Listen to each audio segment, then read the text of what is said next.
Selamat siang, Bu Ayu dan teman-teman. Kami dari kelompok 4 ingin mempresentasikan dua materi yang kita ambil, yaitu chapter 1 dan chapter 3, mengenai perilaku konsumen dan value.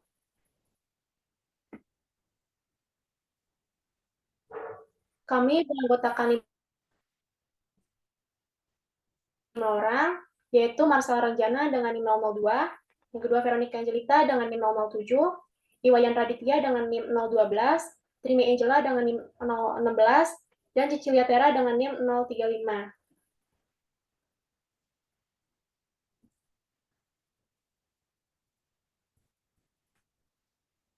Yang pertama, kita membahas chapter 1 tentang perilaku konsumen dan strategi pemasaran. Bagaimana pemahaman mendalam tentang perilaku konsumen menjadi kunci untuk suksesan dalam pemasaran. Yang pertama, kita bahas signifikansi pemahaman konsumen. Konsumen adalah aset utama dalam bisnis, memahami cara berpikir, merasa, dan bertindak penting dalam merancang produk dan kampanye pemasaran yang efektif.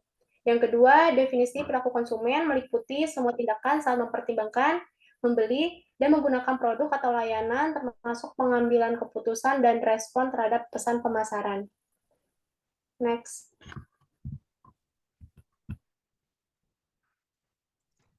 Selanjutnya yang ketiga yaitu peran perilaku konsumen dalam strategi pemasaran. Di sini menjelaskan bagaimana perilaku konsumen mempengaruhi strategi pemasaran melalui analisis pasar, segmentasi strategi pemasaran, dan proses keputusan pembelian. Yang keempat, the nature of customer behavior. Di sini melibatkan faktor internal dan eksternal yang mempengaruhi perilaku konsumen. Faktor internal seperti budaya, yaitu nilai, norma, dan kepercayaan dalam masyarakat yang mempengaruhi preferensi konsumen dalam memilih produk. Terus kelompok referensi, yaitu sekelompok orang yang mempengaruhi sikap, perilaku, dan preferensi konsumen akan suatu produk. Terus untuk faktor internalnya, yaitu persepsi dan motivasi. Next.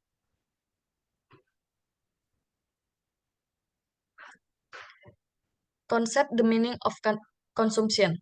Yang pertama, makna dalam aktivitas sehari-hari, yaitu menemukan makna dalam kegiatan rutin konsumsi sehari-hari. Yang kedua, makna dalam penghindaran, yaitu ditemukan dalam menghindari produk berdasarkan nilai-nilai tertentu. Yang ketiga, makna dalam inovasi merek, yaitu bagaimana konsumen menemukan makna dalam merek yang berinovasi. Yang keempat, makna yang melampaui fungsi dasar, yaitu menemukan makna mendalam dalam produk yang melebihi fungsi dasarnya. Next.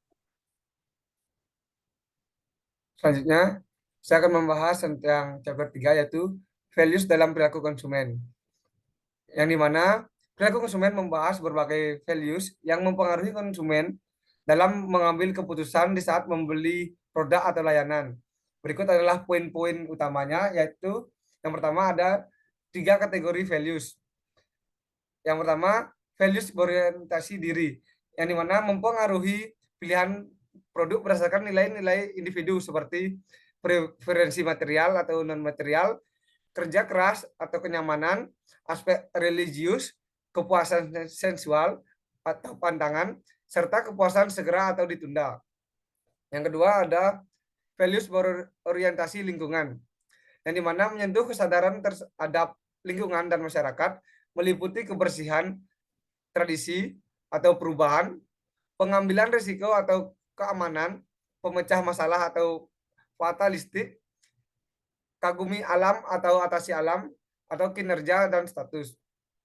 Yang ketiga, values berorientasi lainnya, yang dimana melibatkan interaksi konsumen dengan produk dan merek serta identifikasi mereka dalam masyarakat seperti individu atau kolektif, keluarga besar atau terbatas, persaingan, kerjasama, maskulin atau feminim. Yang kedua ada green marketing, yang dimana strategi pemasaran ini menekankan aspek berkelanjutan dan ramah lingkungan dari produk atau layanan, termasuk contoh produk dengan kemasan ramah lingkungan dan inisiatif pemasaran hijau dari perusahaan-perusahaan seperti perusahaan Unilever, Wardah, Tokopedia, dan Gojek. Yang ketiga ada Cause Related Marketing atau CRM, yang dimana kerjasama dengan organisasi nirlaba untuk menyokong penyebab sosial terhadap sosial tertentu. Manfaatnya termasuk value sosial, ekonomi, meningkatkan hubungan konsumen, kepuasan dan keterlibatan karyawan, serta values lingkungan. Contohnya ini adalah dukungan perusahaan seperti Danone Indonesia, Astra Group, dan program pendidikan.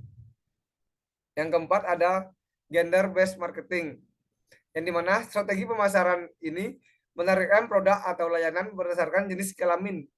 Misalnya produk kosmetik Wardah untuk wanita atau produk deodoran X untuk pria. Nah, ada juga upaya untuk mendorong kesetaraan gender dalam pemasaran seperti kampanye Challenge to Choice dari VNG dan Shopee.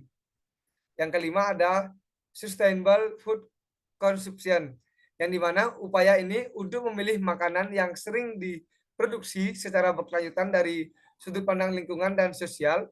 Contohnya ini kampanye dan produk yang berkelanjutan seperti susu organik dari Greenfields, sayuran organik dari Sayur Box, kopi berkelanjutan dari Kopi Kenangan, dan lainnya. Selanjutnya saya akan membahas contoh nyata. Yang pertama ini konsumen behavior, yaitu di sini saya akan membahas tentang promosi BOGO, yang dimana memiliki dampak yang signifikan dalam mempengaruhi perilaku konsumen. Konsepnya sangat sederhana. Ketika seorang membeli satu produk, dia mendapatkan produk lain secara gratis atau dengan diskon besar. Nah, program BOGO ini memiliki daya tarik yang kuat bagi konsumen karena ide mendapatkan produk tambahan secara gratis atau dengan harga diskon membuat mereka merasa mendapatkan lebih dari uang yang mereka keluarkan. Nah, hal ini menjadi pendorong utama dalam keputusan pembelian karena konsumen merasa mendapatkan manfaat ganda dari satu pembelian. Yang kedua ada value example, yang dimana organic product. Bagaimana nilai-nilai lingkungan mempengaruhi pilihan produk organik.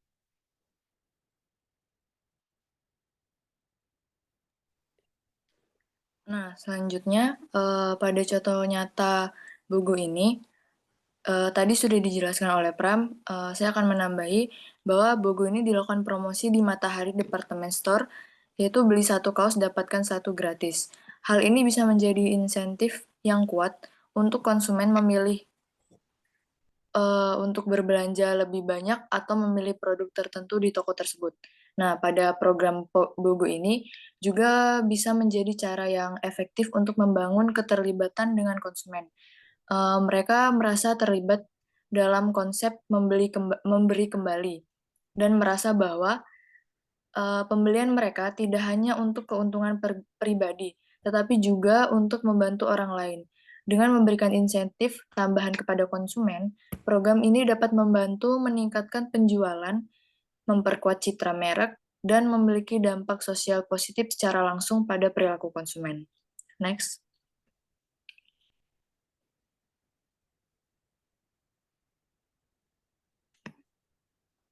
Selanjutnya ada value organik.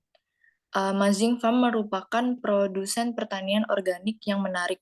Misalnya seseorang memilih untuk membeli produk dari Amazing Farm seperti sayuran organik, yaitu tomat, wortel, dan bayam. Mungkin memiliki nilai-nilai lingkungan yang kuat.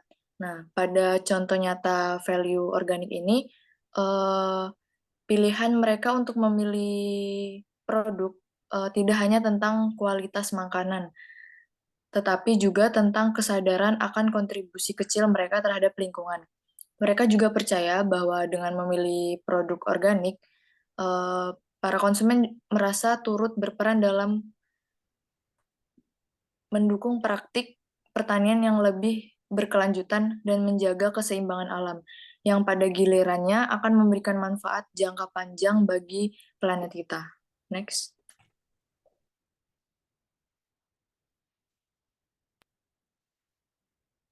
Tema consumer behavior dan value menjadi menarik bagi kelompok kami karena keduanya saling terkait dengan cara konsumen mengambil keputusan serta memilih produk atau layanan tertentu. Maka alasan-alasan yang mendasari ketertarikan ini, yang pertama, relevansi dengan kehidupan sehari-hari. Konsep consumer behavior dan value sangat relevan dengan cara kami berinteraksi dengan produk sehari-hari. termasuk alasan dibalik preferensi produk tertentu dan pengaruh program promosi seperti buy one get one dalam proses pengambilan keputusannya. Hal ini tentunya memberikan pemahaman secara langsung tentang bagaimana kami sebagai konsumen menjalani pengalaman belanja sehari-hari. Yang kedua, pentingnya dalam bisnis dan pemasaran. Pemahaman perilaku konsumen memainkan peran yang krusial dalam pengembangan strategi bisnis dan pemasaran, serta membahas tentang bagaimana reaksi konsumen terhadap berbagai promosi, perubahan perilaku belanja mereka, yang semuanya ini sangat mempengaruhi strategi yang diambil oleh perusahaan. Materi ini memberikan wawasan yang vital bagi kami yang tertarik dalam bidang studi bisnis atau pemasaran. Yang ketiga, pengaruh nilai pribadi pada pilihan belanja. Menariknya pembahasan mengenai bagaimana nilai-nilai kami mempengaruhi pilihan belanja. Materi value membahas nilai-nilai yang mempengaruhi preferensi konsumen terhadap produk atau merek tertentu. Hal ini membuka wawasan tentang bagaimana nilai-nilai pribadi dapat mempengaruhi pilihan belanja kami sehari-hari, serta mengapa kami memilih satu hal daripada yang lain. Yang terakhir, kesadaran tentang dampak lingkungan dan sosial. Relevansi dengan kesadaran kami akan lingkungan dan kontribusi sosial dari produk dan perusahaan yang kami dukung. Perbincangan mengenai dukungan terhadap produk ramah lingkungan atau tujuan sosial tertentu juga sangat penting. Hal ini sesuai dengan kesadaran yang semakin meningkat tentang pentingnya lingkungan dan kontribusi sosial dari produk yang kami beli atau perusahaan yang kami dukung. Serta secara keseluruhan, pemahaman consumer behavior dan value tentu sangat membantu kami dalam melihat pandangan dunia konsumen dari perspektif yang berbeda-beda. Materi ini tentu sangat relevan dengan kehidupan sehari-hari kami dalam bidang bisnis dan juga menguatkan pemahaman kami tentang bagaimana nilai-nilai pribadi dan sosial mempengaruhi perilaku belanja kami. Next. Sekian presentasi dari kami. Semoga bermanfaat video kami bagi teman-teman semua. Mohon maaf apabila ada salah kata. Sekian dari kami, terima kasih.